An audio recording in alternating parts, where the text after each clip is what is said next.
French fry সবার পছন্দের একটি রেসিপি। শুধু বাচ্চা কেন, বড়রাও কিন্তু এর ফ্যান। তাই দোকান বা রেস্টুরেন্টের থেকেও বেশি স্বাদে বাড়িতে একবার বানিয়ে দেখো তো এভাবে। মুচমুচে আর ক্রিস্পি ফ্রেঞ্চ ফ্রাই বানানোর জন্য আমি এখানে 4টে মিডিয়াম সাইজের আলু নিয়েছি।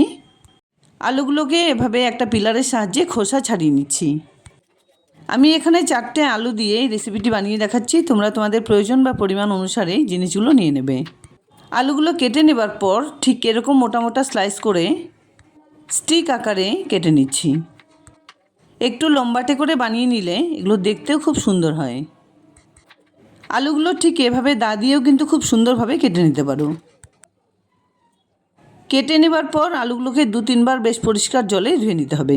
আলুতে যে পরিমাণ স্টার্চ রয়েছে তা কিন্তু খুব ভালোভাবে ধুয়ে নিতে হবে। যদিও কাটার আগে ধুয়ে নেওয়া হয়, তবুও কাটার পরে এভাবে ধুয়ে নিতে হবে। এবার একটা প্যানে বেশ কিছুটা পরিমাণ জলের সঙ্গে হাফ চা চামচ নুন মিশিয়ে কেটে রাখা সমস্ত আলুর টুকরোগুলো মিশিয়ে দিলাম।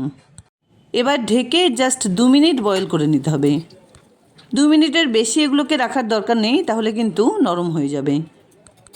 জাস্ট আলুর কালারটা এরকম একটু চেঞ্জ হলে একটা ঝুড়িতে নামিয়ে সমস্ত জলটাকে ছেঁকে বাদ দিয়ে দিতে হবে। আর এগুলোকে পুরোপুরি ঠান্ডা করে সমস্ত জলটা শুকিয়ে নিতে হবে। এবার এই আলুগুলো ঝুড়ি থেকে অন্য একটা বাটিতে তুলে নিচ্ছি। আর আলুর সঙ্গে আমি এখানে মিশিয়ে দিচ্ছি 2 চামচ কর্নফ্লাওয়ার। এভাবে বাটিটাকে একটু শেক করে সমস্ত আলুর টুকরোর সঙ্গে কর্নফ্লাওয়ার খুব ভালোভাবে মাখিয়ে নিতে হবে। কর্নফ্লাওয়ার মাখিয়ে দেওয়ার জন্য আলুগুলো কিন্তু খুব সুন্দর ক্রিস্পি হবে। এবার এরকম একটা জিপলক প্যাকেটে সমস্ত আলুর টুকরোগুলো ভরে নিয়ে আধ ঘন্টা মতো ডিপ ফ্রিজে রেখে দেব। যখন তখন ফ্রেঞ্চ ফ্রাই খাওয়ার জন্য এভাবে কিন্তু বানিয়ে একবার রেখে দিতে পারো, যাতে অনেক দিন পর্যন্ত খুব ভালো থাকে। 1 ঘন্টা পর ডিপ ফ্রিজ থেকে এগুলোকে বের করে নিলাম। ডিপ ফ্রিজে কিছুক্ষণ রেখে দেওয়ার জন্য এগুলো কিন্তু খুব সুন্দরভাবে শক্ত হয়ে গেছে। এবার একটা প্যানে পরিমাণ মতো তেল গরম করে নিচ্ছি। খুব ভালোভাবে তেল গরম করে নেবার পর ফ্লেমটাকে লো টু মিডিয়ামে রেখে কয়েকটা আলুর টুকরো এতে ছেড়ে দিচ্ছি। এই রেসিপিটি বানানোর সময় অবশ্যই খেয়াল রাখতে হবে যাতে ভাজার সময় ফ্লেমটা লো টু মিডিয়ামে থাকে। তাহলেই কিন্তু এগুলো মুচমুচে আর ক্রিস্পি হবে।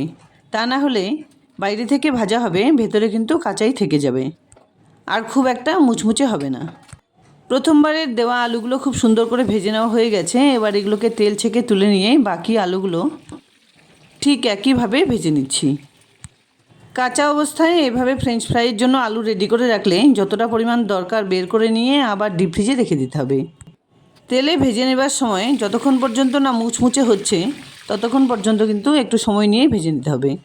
এর আগেও আমার পেজে আমি বিভিন্ন ধরনের ভেজ, ননভেজ বা অ্যাট্রাকটিভ অনেক ধরনের রেসিপি শেয়ার করেছি।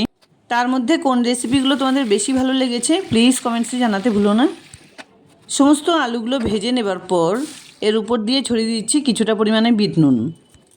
ইচ্ছে হলে অবশ্যই একটু লঙ্কা গুঁড়ো মিশিয়ে নিতে পারো, তবে বাচ্চাদের জন্য হলে গোলমরিচ গুঁড়ো দিলে ভালো লাগবে।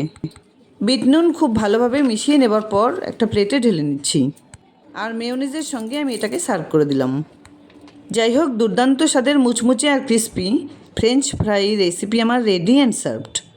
রেসিপিটি ভালো লাগলে লাইক, শেয়ার, কমেন্টস করতে ভুলবে না প্লিজ। আর এরকম নিত্য নতুন রেসিপি পাওয়ার জন্য প্লিজ চ্যানেলটাকে সাবস্ক্রাইব করে পাশে থাকা বেল আইকনটা অলে করে দিও। দেখা হচ্ছে নতুন কোনো রেসিপি নিয়ে। ভালো থেকো, ধন্যবাদ।